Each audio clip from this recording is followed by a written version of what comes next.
All right, everyone, my first tip for you is to get prepared financially.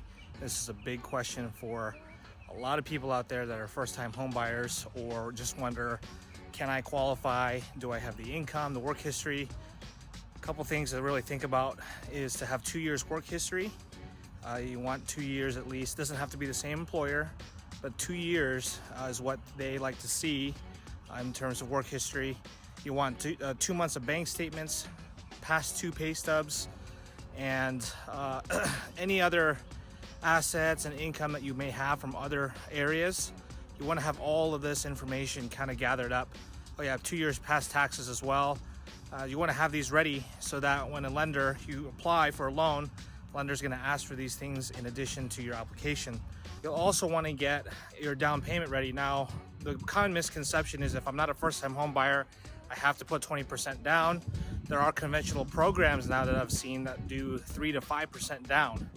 And the rates right now, as of October 2019, are really, really great. So you'll want to save up funds for that and make sure that you have between 3 to 5% of what your purchase price is. They want to see that seasoned in the sense of it's been in your account for a certain amount of time, typically at least 2 months. If it's a gift from someone, that would need to be documented. They want to know any big deposits that are coming in there, which can be clarified with a letter. Also, your debt to income ratio is super important. So you're going to want to figure out how much you pay monthly for your expenses. So consider your student loans, your medical bills, think about any credit card payments, the minimum payments on that, anything, a car payment, anything that you have that you pay revolving every month. They're going to want to add those amounts up, and they're going to compare that to your income. And there's a certain formula for that, but right now what's important is to just figure out how much you owe and offsetting that with how much you make per month. Credit score is a big one. A lot of people ask, what was the credit score I need? Is it a 580? Is it 620? And this one's kind of rough because a lot of times when you pull up your credit, you see 3 different scores from the 3 different bureaus, and you ask which one are they going to take. Well, basically a good way to think about it is to find the average of the 3, and then subtract 20 points from that. And that's probably just really rough estimate what they're going to use, the figure that they're going to use from their when they pull your application and apply you for a loan. So right now, ideally, you want above a 640, which means you need about a 660 credit score. So I've seen be successful, at least for down payment assistance. Can you get a loan under that? Yes, but it's a little more challenging. Tip number 2 is know what your non-negotiables are. And this one is super key because you're going to want to know before you start looking at homes what exactly you're not willing to compromise on.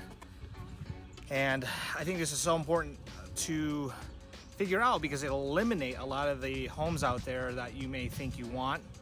Might eliminate area, so getting really clear about what part of town you want to be in. Is it the schools you want to be next to? Is it a specific neighborhood you want to be in? Is it want to be close to your work? What are your needs? How many bedrooms do you need? You need a 3-bedroom or 4-bedroom? Do you have to have a pool because you have kids and you want to build memories in the backyard? Do you want a larger yard for that same reason or to entertain people? See, all these things, you want to consider what your non-negotiables are, and you want to be careful not to do like a laundry list of non-negotiables, because finding that unicorn home, that one that fits every single one of your needs, is very, very difficult. And I know it's a bummer to talk about, but it is the truth. I suppose you could wait, and just kind of look around for a while and take your time to find that unicorn house, but more than likely it is going to take a lot more time and money than you probably want to spend. So find out what your main ones are. Bedrooms is a good one that I've seen. You have to have 4 bedrooms or 5 bedrooms because I'm expanding my family, or I have my mom or my dad living with me, that kind of stuff. So figure out what your non-negotiables are. Next tip, number 3, understand your local market. You're going to want to know in the specific area, maybe it's a zip code or a neighborhood that you want to be in, or subdivision. You want to know what the market activity is like in that area, just because it'll kind of give you an idea of how much you could spend, how hot of a market it is, what to expect in looking and putting an offer in a home. or even in living in that place. And one of the best ways that I think to do this is to talk to a realtor. I'd love to be that for you. I'd love to work with you and give you the tools you need to get that information. But overall, you want to find out what that activity is, what that information is, so that you can make an informed decision in that neighborhood. One way I like to do that is to figure out what the amount of active homes are in that area, how many are going under contract, and how many are closing. That's so important to know what the market activity is in that neighborhood, and also to see how priprices and what prices are going in what direction. Now, right now, we're in a seller's market, so which basically means there's just not a lot of homes for sale right now.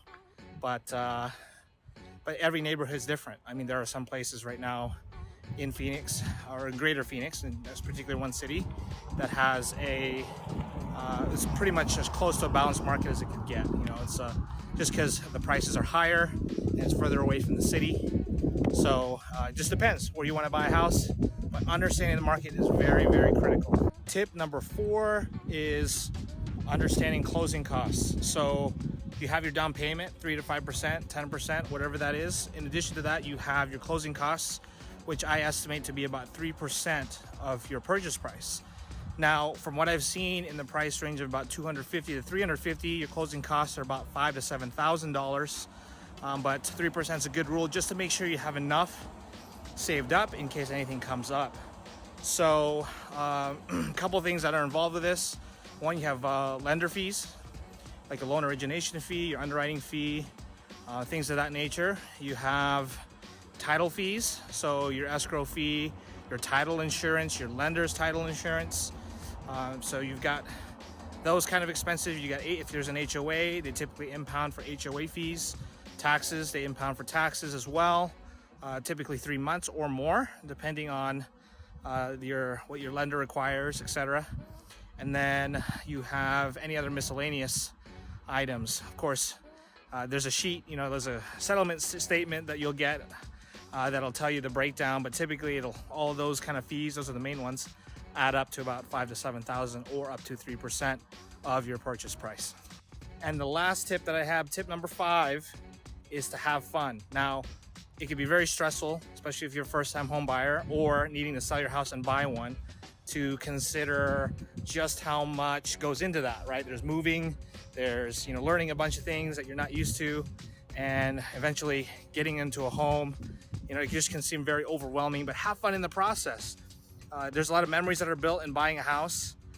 There's a lot of laughs, looking through different homes and discussing a lot of things, and then a lot of roller coasters too, in regards to how you put an offer, what's the response, all that kind of stuff. So it can be very, very tense, but I definitely encourage you to laugh, have a good time.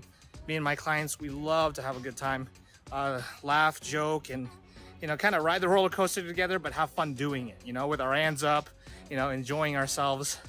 And things will work out. And just trust that if you try to get into homes that you feel like you thought you loved, and it didn't work out, that's okay. Keep looking, and whatever you end up, that last one that you end up with, you get under contract, you close on, just trust that that's the one that was meant to be. So guys, hope this helps. If you have any questions, just feel free to reach out to me. My number is 602-410-0827. Love to help you find your next home.